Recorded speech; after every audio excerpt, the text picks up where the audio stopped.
देश भर दे विच अज अध्यापक दिवस जो है वो मनाया जा रहा है और लोग आपो अपने तरीके दे नाल अपने अध्यापकों को भी याद कर रहे हैं और जाहिर तौर पर हर किसी के कह लीए कि मन के अपने आप वो भावना जाग आती है कि हाँ उन्होंने अध्यापकों ने जेकर उन्होंने चंगी सिक्ख्या दी तो अज वो इस मुकाम पर ने और खास तौर पर जो गल की जाए अज जिस हिसाब के नाल फरीदकोट के राजेंद्र जी जो ने उन्होंने अवार्ड मिले उस तो इलावा साडे नाल एक होर खास मेहमान जुड़ चुके हैं जिन्होंने कि स्टेट अवार्ड जो है मिले दोवें प्रितपाल जी।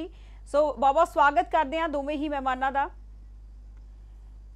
सब तो पहला तुहाडे कोल आवांगे राजेंद्र जी, बहुत बहुत स्वागत है तुहाडा लिविंग इंडिया न्यूज़ पे और मैं यही जानना चाहूँगी पहला तो लिविंग इंडिया न्यूज़ तुहानू बधाई दिंदा है, तुसीं बधाई दे पात्र हो और दूजे नंबर ते तुहाडे तो यही जानना चाहांगे कि पहला रिएक्शन तुहाडा किस तरह का सी जदों तुहानू यह अनाउंसमेंट हुई कि तुहानू इनाम जो है दिता जाना है, इस अवार्ड दे नाल तुहानू सन्मानित किया जाना है। इस तरह है कि असी कदे सन्मान बारे कदे भी सोचा नहीं सी जी। असी जो भी करते सी जो साडी परमात्मा वालों ड्यूटी लगी सी बस असी इन्ना कीता कि उसनू अपने तनदेही नाल निभा सकीए, अपना फर्ज समझ के निभा सकीए।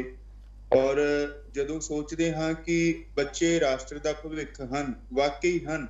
और दूसरी गल बच्चे अपने माँ बाप की भविख की आस की किरण भी हन।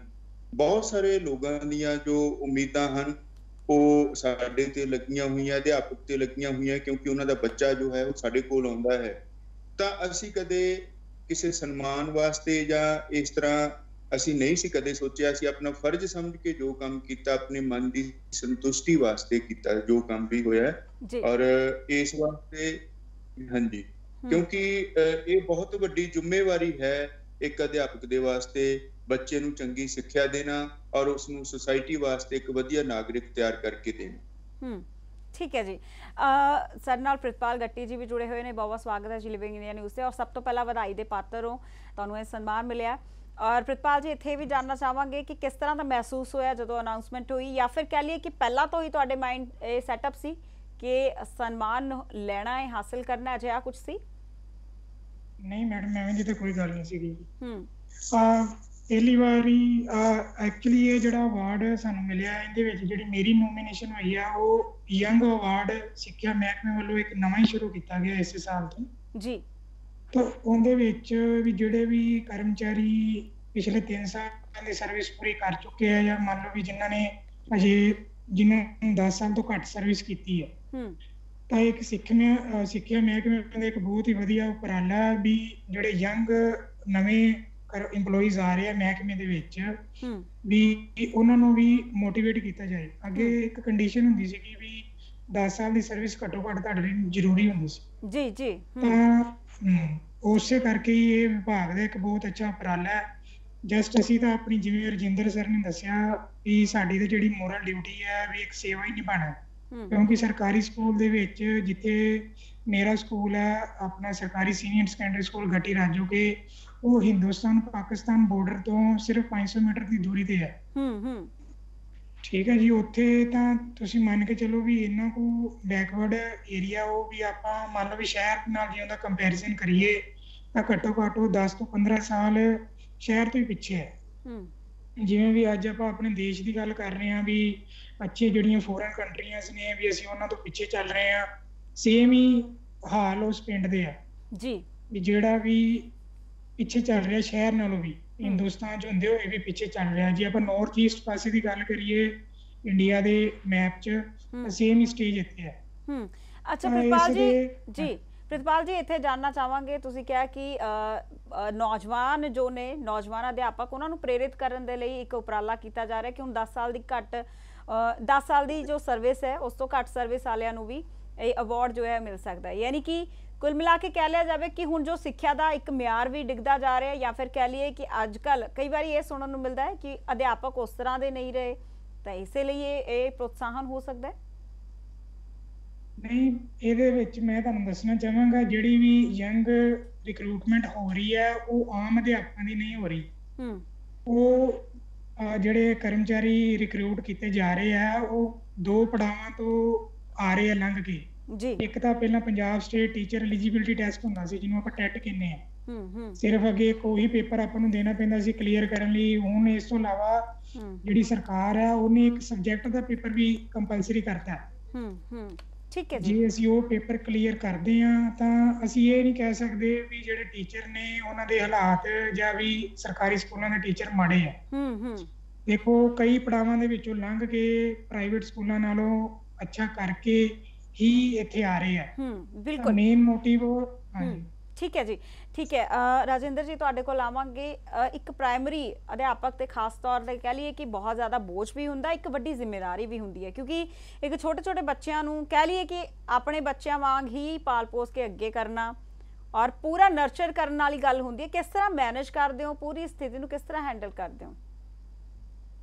ਇਸ ਤਰ੍ਹਾਂ ਹੈ ਜੀ ਕਿ ਜੋ ਛੋਟੇ ਬੱਚੇ ਹੁੰਦੇ ਆ 5 ਤੋਂ 10 ਸਾਲ ਦੇ, ਇਹ ਜੋ ਏਜ ਗਰੁੱਪ ਹੁੰਦਾ ਹੈ ਬੜਾ ਸੈਂਸਿਟਿਵ ਹੁੰਦਾ ਹੈ ਔਰ ਇਮੈਜਿਨੇਟਿਵ ਹੁੰਦਾ ਹੈ। ਇਹ ਬਹੁਤ ਥੋੜੇ ਬੱਚੇ ਹੁੰਦੇ ਆ ਇਹਨਾਂ ਕੋਲ ਸੋਚਣ ਵਾਸਤੇ। ਕੋਈ ਇੱਕ ਛੋਟੀ ਮੋਟੀ ਗੱਲ ਵੀ ਹੁੰਦੀ ਹੈ ਇਹਨਾਂ ਦੇ ਦਿਮਾਗ ਤੇ ਅਟਕ ਗਈ ਤਾਂ ਉਸੇ ਦੇ ਬਾਰੇ ਇਹਨਾਂ ਨੇ ਸੋਚਦੇ ਰਹਿਣਾ। ਔਰ ਅਗਲੀ ਗੱਲ ਕੀ ਹੈ ਕਿ ਇਹ ਪਿਆਰ ਦੀ ਭਾਸ਼ਾ ਸਮਝਦੇ ਆ, ਝਿੜਕ ਦੀ ਭਾਸ਼ਾ ਨਹੀਂ ਸਮਝਦੇ। ਨੈਕਸਟ ਕੀ ਹੈ ਕਿ ਇਹ ਕਹੀ ਹੋਈ ਗੱਲ ਨਹੀਂ, ਇਹ ਕੀਤੀ ਹੋਈ ਗੱਲ ਨੂੰ ਸਮਝਦੇ ਆ। ਭਾਵ ਕਿ ਇਹ ਐਕਟੀਵਿਟੀਜ਼ ਦੇ ਅਗਰ ਹਾਂਜੀ ਐਕਟੀਵਿਟੀਜ਼ ਦੇ ਥਰੂ ਅਸੀਂ ਇਹਨਾਂ ਨੂੰ ਲਰਨਿੰਗ ਕਰਵਾਉਂਦੇ ਆ ਤਾਂ ਇਹ ਉਸ ਚੀਜ਼ ਨੂੰ ਸਿੱਖਦੇ ਆ। ਤਾਂ ਇੱਥੇ ਕੀ ਹੁੰਦਾ ਹੈ ਕਿ ਜਿਹੜੇ ਛੋਟੇ ਬੱਚੇ ਹੈ ਉਹ ਆਪਣੇ ਘਰੋਂ ਆਪਣੀ ਮਾਂ ਦੀ ਬੁੱਕਲ ਚੋਂ ਨਿਕਲ ਕੇ ਸਿੱਧਾ ਸਕੂਲ ਦੇ ਵਿੱਚ ਆਉਂਦੇ ਆ। ਨਵਾਂ ਮਾਹੌਲ ਹੁੰਦਾ ਹੈ, ਉੱਥੇ ਉਹਨਾਂ ਨੂੰ ਕੁਝ ਡਰ ਵੀ ਹੁੰਦੇ ਆ, ਕੁਛ ਉਹ ਗੱਲਾਂ ਸੋਚਦੇ ਆ ਕਿ ਸਾਡੇ ਜੇ ਅਸੀਂ ਵਾਸ਼ਰੂਮ ਚਲੇ ਗਏ ਸਾਨੂੰ ਕੌਣ ਲੈ ਕੇ ਜਾਊ, ਅਸੀਂ ਰੋਟੀ ਖਾਣੀ ਹੈ ਸਾਨੂੰ ਕੌਣ ਖਵਾਊ, ਸਾਨੂੰ ਕੋਈ ਝਿੜਕੇ ਨਾ ਸਾਡੀ ਗੱਲ ਕੌਣ, ਇਹੋ ਜਿਹੇ ਬਹੁਤ ਸਾਰੇ ਸਵਾਲ ਹੁੰਦੇ ਆ। ਤਾਂ ਉਹਨਾਂ ਨੂੰ ਇੱਕ ਮਾਂ ਵਾਲੀ ਕੇਅਰ ਸਕੂਲ ਦੇ ਵਿੱਚ ਵੀ ਚਾਹੀਦੀ ਹੈ। ਅਗਲੀ ਗੱਲ ਕਿ ਉਹਨਾਂ ਦਾ ਐਟਮੋਸਫੀਅਰ ਪੜ੍ਹਾਈ ਨਾਲ ਉਹਨਾਂ ਦਾ ਵਾਸਤਾ ਪਹਿਲੀ ਵਾਰ ਪੈਂਦਾ ਹੈ। ਉਹ ਖੇਡ ਦੇ ਵਿੱਚ ਰਚੇ ਹੋਏ ਨੇ ਤਾਂ ਖੇਡ ਵਿੱਚ ਹੀ ਉਹਨਾਂ ਨੂੰ ਪੜ੍ਹਾਉਣਾ ਬਹੁਤ ਜ਼ਰੂਰੀ ਹੈ ਤਾਂ ਕਿ ਪੜ੍ਹਾਈ ਉਹਨਾਂ ਤੇ ਬੋਝ ਨਾ ਬਣੇ ਔਰ ਉਹ ਖੇਡਦੇ ਹੀ ਬਹੁਤ ਸਾਰੀਆਂ ਚੀਜ਼ਾਂ ਖੁਸ਼ੀ ਦੇ ਵਿੱਚ ਸਿੱਖਣ। ਅੱਛਾ, ਖੇਡ ਕੁੱਦ ਦੀ ਗੱਲ ਹੋਈ ਹੈ, ਕੀ ਲੱਗਦਾ ਕਿ ਬੱਚਿਆਂ ਦਾ ਬਚਪਨ ਵੀ ਕਈ ਵਾਰੀ ਆਪਾਂ ਦੇਖਦੇ ਹਾਂ ਕਿ 3 ਸਾਲ ਦੀ ਉਮਰ ਤੋਂ ਹੀ ਅੱਜ ਕੱਲ੍ਹ ਤਾਂ ਪੜ੍ਹਾਈ ਜੋ ਹੈ ਸ਼ੁਰੂ ਹੋ ਜਾਂਦੀ ਹੈ, ਕਿ ਬੱਚਿਆਂ ਦਾ ਬਚਪਨ ਉਹਨਾਂ ਤੋਂ ਖੋਇਆ ਜਾ ਰਿਹਾ ਹੈ ਜਾਂ ਫਿਰ ਕਹਿ ਲਈਏ ਕਿ ਸਮੇਂ ਦੇ ਹਿਸਾਬ ਦੇ ਨਾਲ ਇਹ ਏਜ ਸਹੀ ਹੈ? ਹੁਣ ਦੇਖੋ ਜੀ, ਜੋ ਟ੍ਰੈਂਡ ਬਣ ਗਿਆ ਹੈ ਸਮੇਂ ਦੇ ਹਿਸਾਬ ਨਾਲ ਜੋ ਚੱਲਦਾ ਹੈ, ਪਰ ਬੱਚਿਆਂ ਦਾ ਬਚਪਨ ਜੋ ਹੈ ਮੈਂ ਸਮਝਦਾ ਉਹਨਾਂ ਦੀ ਖੇਡ ਵਾਲਾ ਉਮਰ ਜੋ ਹੈ ਖੇਡ ਵਾਲੀ ਉਸ ਨੂੰ ਉਸੇ ਤਰ੍ਹਾਂ ਬਰਕਰਾਰ ਰੱਖਣਾ ਚਾਹੀਦਾ ਹੈ। ਪੜ੍ਹਾਈ ਵੀ ਬਹੁਤ ਜ਼ਰੂਰੀ ਹੈ। ਉਹਨਾਂ ਦੀ ਜਿਹੜੀ ਪੜ੍ਹਾਈ ਹੈ ਉਹ ਖੇਡ ਵਿਧੀ ਦੁਆਰਾ ਹੋਣੀ ਚਾਹੀਦੀ ਹੈ, ਪਲੇਵੇ ਮੈਥਡ ਨਾਲ ਉਹਨਾਂ ਦੀ ਪੜ੍ਹਾਈ ਹੋਣੀ ਚਾਹੀਦੀ ਹੈ। ਜਿਸ ਤਰ੍ਹਾਂ ਮੈਂ ਤੁਹਾਨੂੰ ਪਹਿਲਾਂ ਵੀ ਦੱਸਿਆ ਹੈ ਕਿ ਸਾਡੀ ਕੋਸ਼ਿਸ਼ ਇਹ ਰਹੀ ਹੈ ਕਿ ਜਿਸ ਵੀ ਚੀਜ਼ ਦੇ ਵਿੱਚ ਬੱਚੇ ਨੇ ਆਪਣੀ ਰੁਚੀ ਦਿਖਾਈ, ਚਾਹੇ ਉਹ ਬੈਲੂਨਸ ਹੈ, ਚਾਹੇ ਉਹ ਕਲਰ ਡ੍ਰੌਪਸ ਹੈ, ਕੁਛ ਵੀ ਹੈ, ਅਸੀਂ ਉਸ ਚੀਜ਼ ਨੂੰ ਉਹਨਾਂ ਨੂੰ ਸਿੱਖਣ ਸਿਖਾਉਣ ਦੀ ਵਿਧੀ ਦੇ ਵਿੱਚ ਸ਼ਾਮਿਲ ਕੀਤਾ ਤਾਂ ਕਿ ਬੱਚੇ ਉਹ ਪੂਰੀ ਰੁਚੀ ਨਾਲ ਸਿੱਖ ਸਕਣ। ਅਗਰ ਬੱਚੇ ਇਸ ਪੜ੍ਹਾਈ ਨੂੰ ਬੋਝ ਸਮਝਦੇ ਹੈ ਤਾਂ ਉਹ ਆਪਣੀ ਲਾਈਫ ਦੇ ਵਿੱਚ ਉਹਨਾਂ ਦਾ ਪੜ੍ਹਾਈ ਦੇ ਵਿੱਚ ਇੰਟਰਸਟ ਨਹੀਂ ਬਣਨਾ ਤੇ ਉਹ ਅੱਗੇ ਨਹੀਂ ਵੱਧ ਸਕਣਗੇ। ਬਿਲਕੁਲ।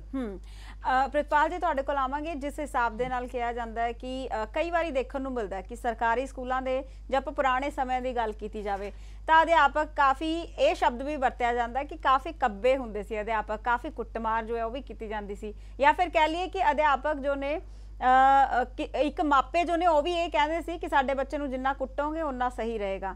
ਅੱਜ ਕੱਲ੍ਹ ਕਿਸ ਤਰ੍ਹਾਂ ਦਾ ਮਾਹੌਲ ਜੋ ਹੈ ਦੇਖਣ ਨੂੰ ਮਿਲ ਰਿਹਾ? ਹਾਲਾਂਕਿ ਅੱਜ ਕੱਲ੍ਹ ਤਾਂ ਮਾਪੇ ਇਹ ਕਹਿੰਦੇ ਨੇ ਕਿ ਬੱਚੇ ਨੂੰ ਹੱਥ ਹੀ ਨਾ ਲਗਾਇਆ ਜਾਵੇ। ਠੀਕ ਹੈ ਤੁਹਾਡੀ ਗੱਲ ਵੀ, ਪਰ ਸਮੇਂ ਦੇ ਹਿਸਾਬ ਨਾਲ ਜੇ ਅਸੀਂ ਪੜ੍ਹਨ ਦੀ ਗੱਲ ਕਰੀਏ ਤਾਂ ਇੱਕ ਜਿਹੜਾ ਚੰਗਾ ਅਧਿਆਪਕ ਹੈ, ਜਦੋਂ ਬੱਚੇ ਵੇਖਦੇ ਆ ਅਧਿਆਪਕ ਨੂੰ ਪੜ੍ਹਾਉਂਦੇ ਹੋਏ ਤਾਂ ਬੱਚਿਆਂ ਨੂੰ ਜੇ ਅਸੀਂ ਪਿਆਰ ਨਾਲ ਜਾਂ ਕੁਛ ਅਸੀਂ ਕੁੱਟ ਵੀ ਲੈਂਦੇ ਹਾਂ ਗੁੱਸੇ 'ਚ ਤਾਂ ਬੱਚੇ ਇੰਨਾ ਗੁੱਸਾ ਨਹੀਂ ਕਰਦੇ। ਬਿਲਕੁਲ। ਇਸ ਲਈ ਵੀ ਪੜ੍ਹਾਉਣ ਦਾ ਜਿਹੜਾ ਅੱਜ ਕੱਲ੍ਹ ਅਸੀਂ ਤਰੀਕਾ ਅਪਣਾ ਰਹੇ ਹਾਂ, ਜਿਹੜੀਆਂ ਮਹਿਕਮੇ ਦੀਆਂ ਸਾਡੀਆਂ ਦਿਨ ਪੇ ਦਿਨ ਸਹੂਲਤਾਂ ਸਾਨੂੰ ਮਹਿਕਮਾ ਦੇ ਰਿਹਾ ਵੈ, ਜਿਵੇਂ ਕਿ ਸਮਾਰਟ ਸਕੂਲ ਬਣ ਰਹੇ ਆ, ਇਹਦੇ ਵਿੱਚ ਪ੍ਰੋਜੈਕਟਰ ਦੀਆਂ ਸੁਵਿਧਾ ਆ ਰਹੀਆਂ ਨੇ। ਪੜ੍ਹਾਈ ਹੈ ਜਿਹੜੀ ਆਪਣਾ ਕੰਪਿਊਟਰ ਰਾਹੀਂ ਪਿਕਚਰਸ ਵਿਖਾ ਕੇ, ਵੀਡੀਓਜ਼ ਵਿਖਾ ਕੇ ਕਰਾਈ ਜਾ ਰਹੀ ਹੈ। ਬੱਚੇ ਖੁਦ ਇੰਟਰਸਟ ਲੈ ਰਹੇ ਆ ਤਾਂ ਲੱਗਦਾ ਕਿ ਹੁਣ ਲੋੜ ਨਹੀਂ ਪੈਂਦੀ, ਮਤਲਬ ਏਦਾਂ ਦੀ ਲੋੜ ਨਹੀਂ ਪੈਂਦੀ ਹੈ। ਹਾਂਜੀ। ਤੇ ਤੁਹਾਡੇ ਜਾਣਨ ਦੀ ਕਦੇ ਕੋਸ਼ਿਸ਼ ਕੀਤੀ ਹੈ ਤੁਹਾਡੀ ਇਮੇਜ ਕਿਸ ਤਰ੍ਹਾਂ ਦੀ ਹੈ? ਕੜਕ ਪੂਰਾ ਪੜ੍ਹਾਉਂਦੇ ਹੋ ਜਾਂ ਫਿਰ ਪੂਰਾ ਹੈਲਦੀ এনवायरमेंट ਰਹਿੰਦਾ ਹੈ? ਹਾਂਜੀ, ਕੋਸ਼ਿਸ਼ ਤਾਂ ਪੂਰੀ ਕਰੀਦੀ ਹੈ ਜੀ। ਵੇਖੋ ਵੀ ਬੱਚੇ ਤਾਂ ਆਪਾਂ ਮੇਨ ਆਪਣਾ ਮੋਟਿਵ ਹੈ ਪੜ੍ਹਾਉਣਾ, ਠੀਕ ਹੈ ਨਾ ਜੀ। ਪੜ੍ਹਾਈ ਦੇ ਨਾਲ ਨਾਲ ਸਾਡਾ ਵੀ ਜਿਹੜਾ ਇਹ ਹੈ ਵੀ ਬੱਚਿਆਂ ਦਾ ਸਰਵਪੱਖੀ, ਕਿਉਂਕਿ ਜਿਹੜਾ ਸਾਡਾ ਏਰੀਆ ਵਾ ਉੱਥੇ ਆਪਣਾ ਬੱਚੇ ਸਕੂਲ ਆਉਣ ਤੋਂ ਗੁਰੇਜ਼ ਵੀ ਕਰਦੇ ਆ। ਜੀ ਉਹ ਜੀ ਇਹ ਹੈ ਵੀ ਗਰੀਬੀ ਬਹੁਤ ਜ਼ਿਆਦਾ ਹੈ, ਗਰੀਬੀ ਹੂੰ ਜ਼ਿਆਦਾ ਹੋਣ ਕਰਕੇ, ਹੂੰ ਪੇਂਡੂ ਏਰੀਆ ਹੋਣ ਕਰਕੇ ਉਹ ਕਹਿੰਦੇ ਆ ਵੀ ਪਹਿਲਾਂ ਸਾਨੂੰ ਆਪਣਾ ਢਿੱਡ ਭਰਨਾ ਜ਼ਰੂਰੀ ਹੈ, ਜੀ ਜੀ ਉਸ ਤੋਂ ਬਾਅਦ ਹੀ ਅਸੀਂ ਪੜ੍ਹਾਈ ਕਰਨੀ ਹੈ। ਇਸ ਲਈ ਬੱਚਿਆਂ ਦਾ ਦਿਲ ਲਾਉਣ ਲਈ ਸਾਨੂੰ ਹੋਰ ਵੱਖ-ਵੱਖ ਗਤੀਵਿਧੀਆਂ ਵੀ ਕਰਵਾਉਣੀਆਂ ਪੈਂਦੀਆਂ, ਜਿਵੇਂ ਬਾਰਡਰ ਏਰੀਆ ਤੇ ਹੋਣ ਕਰਕੇ ਵੀ ਉੱਥੇ ਨਸ਼ਾ ਬਹੁਤ ਚੱਲਦਾ ਹੈ, ਜਾਂ ਆਪਾਂ ਕਹਿ ਲਈਏ ਵੀ ਜੀ ਹੋਰ ਕਈ ਤਰ੍ਹਾਂ ਦੀਆਂ ਸਮਾਜਿਕ ਕੁਰੀਤੀਆਂ ਨੇ, ਉਹਨਾਂ ਨੂੰ ਸਮਝਾਉਣ ਲਈ, ਉਹਨਾਂ ਤੋਂ ਬਚਣ ਲਈ ਹੂੰ ਵੀ ਸਾਨੂੰ ਬੱਚਿਆਂ ਨੂੰ ਇੱਕ ਆਮ ਦੋਸਤ ਵਾਂਗ ਬੱਚਿਆਂ ਦੇ ਵਿੱਚ ਵਿਚਰਨਾ ਪੈਂਦਾ ਹੈ। ਤਾਂ ਬੱਚੇ ਜਦੋਂ ਅਧਿਆਪਕ ਨੂੰ ਆਪਣਾ ਦੋਸਤ ਸਮਝਦੇ ਆ ਤਾਂ ਫਿਰ ਕੋਈ ਏਡੀ ਵੱਡੀ ਗੱਲ ਨਹੀਂ, ਜੇ ਅਧਿਆਪਕ ਕੁਝ ਡਾਂਟ ਵੀ ਦਿੰਦਾ ਹੈ ਜਾਂ ਕੁਝ ਕਹਿ ਵੀ ਹੂੰ ਦਿੰਦਾ ਹੈ ਤਾਂ ਬੱਚੇ ਇਹਨੂੰ ਮਹਿਸੂਸ ਕਰਦੇ। ਠੀਕ ਹੈ। ਰਾਜਿੰਦਰ ਜੀ, ਤੁਸੀਂ ਇਸ ਨਾਲ ਕਿੰਨੀ ਕੁ ਸਹਿਮਤੀ ਰੱਖਦੇ ਹੋ ਕਿ ਬੱਚਿਆਂ ਨਾਲ ਦੋਸਤ ਬਣ ਕੇ ਗੱਲਬਾਤ ਹੋ ਪਾਏਗੀ, ਹੁੰਦੀ ਹੈ? ਕਿਸ ਤਰ੍ਹਾਂ ਖਾਸ ਤੌਰ ਤੇ ਜੋ ਛੋਟੇ ਬੱਚੇ ਨੇ ਉਹਨਾਂ ਨੂੰ ਕਿਸ ਤਰ੍ਹਾਂ ਹੈਂਡਲ ਕੀਤਾ ਜਾਂਦਾ? ਕਈ ਵਾਰੀ ਬੱਚੇ ਜਿੱਦ ਤੇ ਹੀ ਅੜ ਜਾਂਦੇ ਨੇ, ਜਾਂ ਫਿਰ ਕਹਿ ਲਈਏ ਉਹਨਾਂ ਨੂੰ ਸੰਭਾਲਣਾ ਹੀ ਬਹੁਤ ਔਖਾ ਹੋ ਜਾਂਦਾ ਹੈ, ਕਈ ਬੱਚੇ ਬਹੁਤ ਰੋਣ ਲੱਗ ਜਾਂਦੇ ਨੇ। ਅਜਿਹੀ ਸਥਿਤੀ ਦੇ ਵਿੱਚ ਕਿਸ ਤਰ੍ਹਾਂ ਫਿਰ ਮਤਲਬ ਸਬਰ ਇੰਨਾ ਕਿੱਥੋਂ ਆਉਂਦਾ? ਮੇਰਾ ਪੁੱਛਣਾ ਮੇਨ ਮਕਸਦ ਇਹ। ਇਸ ਤਰ੍ਹਾਂ ਹੈ ਜੀ, ਮੈਂ ਪਹਿਲਾਂ ਵੀ ਦੱਸਿਆ ਕਿ ਇਹ ਜਿਹੜੀ ਇਹ ਹੈ ਨਾ, ਪ੍ਰਾਇਮਰੀ ਐਜੂਕੇਸ਼ਨ ਦੇ ਵਿੱਚ ਬੰਦਾ ਜੋ ਅਧਿਆਪਕ ਹੈ ਬਹੁਤ ਸਕਿੱਲਡ ਹੋਣਾ ਚਾਹੀਦਾ, ਬਹੁਤ ਉਹਦੇ ਵਿੱਚ ਪੇਸ਼ੈਂਸ ਹੋਣਾ ਚਾਹੀਦਾ, ਬਹੁਤ ਸਾਰੀਆਂ ਟੈਕਨੀਕਸ ਅਧਿਆਪਕ ਨੂੰ ਆਉਂਦੀਆਂ ਹੋਣੀਆਂ ਚਾਹੀਦੀਆਂ, ਕਿਉਂਕਿ ਹਰ ਬੱਚਾ ਇੱਕ ਵੱਖਰੀ ਟੈਕਨੀਕ ਦੇ ਨਾਲ ਸਿੱਖਣਾ ਚਾਹੁੰਦਾ ਹੈ, ਹਰ ਇੱਕ ਬੱਚੇ ਦਾ ਲੈਵਲ ਵੱਖਰਾ ਹੁੰਦਾ ਹੈ। ਔਰ ਜੋ ਹੈ ਇੱਕ ਚੀਜ਼ ਇਹਨਾਂ ਨੂੰ ਥੋੜੀ ਦੇਰ ਵਾਸਤੇ ਚੰਗੀ ਲੱਗਦੀ ਹੈ, ਉਸ ਤੋਂ ਬਾਅਦ ਇਹ ਨਵੀਂ ਚੀਜ਼ ਭਾਲਦੇ ਆ ਬੱਚੇ। ਉਸ ਵਾਸਤੇ ਅਧਿਆਪਕ ਨੂੰ ਪੂਰੀ ਤਰ੍ਹਾਂ ਤਿਆਰ ਹੋਣਾ ਚਾਹੀਦਾ ਹੈ। ਔਰ ਪਿਆਰ ਜਿਹੜੀ ਹੈ ਇਹ ਸਭ ਤੋਂ ਵੱਡੀ ਗੱਲ ਹੈ। ਡਾਂਟ ਨਾਲ ਬੱਚੇ ਨੂੰ ਨਹੀਂ ਪੜ੍ਹਾਇਆ ਜਾ ਸਕਦਾ। ਜਦੋਂ ਅਸੀਂ ਬੱਚੇ ਨੂੰ ਡਾਂਟਦੇ ਹਾਂ ਉਸ ਦਾ ਦਿਮਾਗ ਪੂਰੀ ਤਰ੍ਹਾਂ ਬੰਦ ਹੋ ਜਾਂਦਾ, ਫਿਰ ਅਸੀਂ ਜਿੰਨੀ ਵੀ ਕੋਸ਼ਿਸ਼ ਕਰੀਏ ਉਹਦੇ ਵਿੱਚ ਇੱਕ ਸ਼ਬਦ ਵੀ ਨਹੀਂ ਪੈਂਦਾ।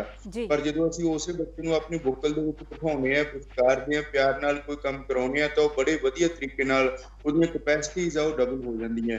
ਔਰ ਇੱਕ ਗੱਲ ਹੋਰ ਇੱਥੇ ਹੈ ਕਿ ਲਰਨਿੰਗ ਦੇ ਵਿੱਚ ਜਿੰਨੀਆਂ ਆਪਾਂ ਮੈਕਸਿਮਮ ਜੋ ਸੈਂਸ ਆਰਗਨਸ ਹੈ ਉਹਨਾਂ ਨੂੰ, ਗਿਆਨ ਇੰਦਰੀਆਂ ਨੂੰ ਵਰਤਾਂਗੇ, ਉਨੀ ਜ਼ਿਆਦਾ ਵਧੀਆ ਲਰਨਿੰਗ ਹੁੰਦੀ ਹੈ, ਪਰਿਪੱਕ ਲਰਨਿੰਗ ਹੁੰਦੀ ਹੈ।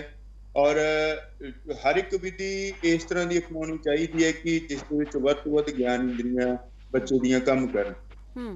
ਬਿਲਕੁਲ। ਪ੍ਰਿਤਪਾਲ ਜੀ, ਅੱਜ ਕੱਲ੍ਹ ਦੇ ਬੱਚੇ ਜੋ ਨੇ ਉਹ ਕਾਫੀ ਐਡਵਾਂਸ ਨੇ, ਜੇ ਆਪਾਂ ਗੱਲ ਕੀਤੀ ਜਾਵੇ, ਹੈ ਨਾ। ਚਾਹੇ ਆਪਾਂ ਪਿੰਡਾਂ ਦੀ ਗੱਲ ਕਰ ਲਈਏ, ਬੱਚਿਆਂ ਨੂੰ ਪਹਿਲਾਂ ਹੀ ਪਤਾ ਹੁੰਦੀਆਂ ਨੇ ਬਹੁਤ ਸਾਰੀਆਂ ਚੀਜ਼ਾਂ।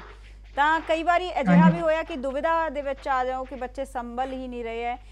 ਇੱਥੇ ਇਹ ਵੀ ਜਾਣਨਾ ਚਾਹਾਂਗੇ ਕਿ ਕਿਸ ਤਰ੍ਹਾਂ ਦੀਆਂ ਸੇਵਾਵਾਂ ਤੁਹਾਡੇ ਵੱਲੋਂ ਕਿਹੜੀ ਜਮਾਤ ਨੂੰ ਪੜ੍ਹਾਇਆ ਜਾ ਰਿਹਾ? ਪਿਛਲੇ ਸੈਸ਼ਨ ਦੇ ਵਿੱਚ ਤਾਂ ਮੈਡਮ +1 ਤੇ +2 11ਵੀਂ ਤੇ 12ਵੀਂ ਦੋ ਕਲਾਸਾਂ ਨੂੰ ਪੜ੍ਹਾਇਆ ਗਿਆ ਸੀਗਾ ਜੀ। ਬੱਚੇ ਜਿਹੜੇ ਸਾਡੇ ਸਕੂਲ, ਐਕਚੁਅਲੀ ਮੇਰਾ ਸੀਨੀਅਰ ਸੈਕੰਡਰੀ ਸਕੂਲ ਹੈ 6ਵੀਂ ਤੋਂ ਲੈ ਕੇ 12ਵੀਂ ਤੱਕ ਜੀ ਜੀ। ਤੇ ਜਿਹੜਾ ਉੱਥੇ ਸਾਡੇ ਸਕੂਲ ਦੇ ਵਿੱਚ ਮੰਨ ਲਓ ਵੀ ਟੀਚਰਾਂ ਦੀ ਵੀ ਕਮੀ ਹੋਣ ਕਰਕੇ, ਕਿਉਂਕਿ ਬਾਰਡਰ ਏਰੀਆ ਤੇ ਕੋਈ ਆਉਣਾ ਪਸੰਦ ਨਹੀਂ ਕਰਦਾ, ਇਸ ਲਈ ਵੀ ਉੱਥੇ ਟੀਚਰਾਂ ਦੀ ਹੋਣ ਕਰਕੇ ਕਮੀ, ਤੇ ਫਿਰ ਬਤੌਰ ਕਲਾਸ ਜਮਾਤ ਇੰਚਾਰਜ ਵੀ ਡਿਊਟੀ ਨਿਭਾਉਣ ਦਾ ਮੌਕਾ ਮਿਲਦਾ ਸਾਨੂੰ ਟੀਚਰਾਂ ਨੂੰ ਉੱਥੇ ਸਕੂਲ ਦੇ ਵਿੱਚ। ਤਾਂ ਠੀਕ ਹੈ, ਵੱਡੇ ਬੱਚੇ ਆ, ਸਮਝ ਜਾਂਦੇ ਆ, ਕੋਸ਼ਿਸ਼ ਕਰੀਦੀ ਹੈ ਸਮਝ ਜਾਣ। ਠੀਕ ਹੈ ਪ੍ਰਿਤਪਾਲ ਜੀ, ਬਹੁਤ ਬਹੁਤ ਸ਼ੁਕਰੀਆ ਦੋਵੇਂ ਹੀ ਮਹਿਮਾਨਾਂ ਦਾ, ਔਰ ਖਾਸ ਤੌਰ ਤੇ ਬਹੁਤ ਵਧਾਈ ਤੁਹਾਨੂੰ ਲਿਵਿੰਗ ਇੰਡੀਆ ਨਿਊਜ਼ ਦੇ ਵੱਲੋਂ ਇੱਕ ਵਾਰ ਫਿਰ ਤੋਂ, ਜਿੱਥੇ ਕਿ ਹਰ ਕੋਈ ਅਧਿਆਪਕ ਦਾ ਸਨਮਾਨ ਕਰਦਾ, ਔਰ ਖਾਸ ਤੌਰ ਤੇ ਅੱਜ ਉਸ ਨੂੰ ਆਪਣੇ ਅਧਿਆਪਕ ਨੂੰ ਅਸੀਂ ਉਮੀਦ ਕਰਦੇ ਹਾਂ ਕਿ ਹਰ ਕੋਈ ਯਾਦ ਵੀ ਕਰ ਰਿਹਾ ਹੋਗਾ ਇਸ ਸਮੇਂ। ਔਰ ਕੁੱਲ ਮਿਲਾ ਕੇ ਜੇ ਕਹਿ ਲਿਆ ਜਾਵੇ ਕਿ ਅਧਿਆਪਕ ਜੋ ਨੇ ਉਹ ਸਾਡੇ ਆਉਣ ਵਾਲੇ ਭਵਿੱਖ ਦੇ ਲਈ ਚਾਨਣ ਮੁਨਾਰਾ ਹੁੰਦੇ ਨੇ, ਔਰ ਜੋ ਕਿ ਜਿਨ੍ਹਾਂ ਨੇ ਸਾਨੂੰ ਪ੍ਰਾਇਮਰੀ ਦੇ ਵਿੱਚ ਪੜ੍ਹਾਇਆ ਹੁੰਦਾ ਹੈ ਤਾਂ ਉਹ ਵਾਕਈ ਬਾਕਮਾਲ ਹੁੰਦੇ ਨੇ। ਉਹਨਾਂ ਦੀ ਕਹਿ ਲਈਏ ਕਿ ਦੇਣ ਨਹੀਂ ਦਿੱਤੀ ਜਾ ਸਕਦੀ, ਉਹਨਾਂ ਦਾ ਕੋਈ ਸਾਨੀ ਨਹੀਂ ਹੈ, ਕਿਉਂਕਿ ਅਧਿਆਪਕ ਜੋ ਚਾਨਣ ਮੁਨਾਰਾ ਉਹਨਾਂ ਦੇ ਵੱਲੋਂ ਕੀਤਾ ਜਾਂਦਾ ਹੈ, ਪੂਰੀ ਜ਼ਿੰਦਗੀ ਅਸੀਂ ਉਹਨਾਂ ਦੇ ਦਰਸਾਏ ਰਾਹਾਂ ਤੇ ਹੀ ਚੱਲ ਕੇ ਕਹਿ ਲਈਏ ਕਿ ਕਾਮਯਾਬੀ ਦੀ ਪੌੜੀ ਚੜ੍ਹ ਸਕਦੇ ਹਾਂ। ਬਹਰਾਲ ਦਿਓ ਇਜਾਜ਼ਤ, ਵੇਖਦੇ ਰਹੋ ਲਿਵਿੰਗ ਇੰਡੀਆ ਨਿਊਜ਼। ਧੰਨਵਾਦ।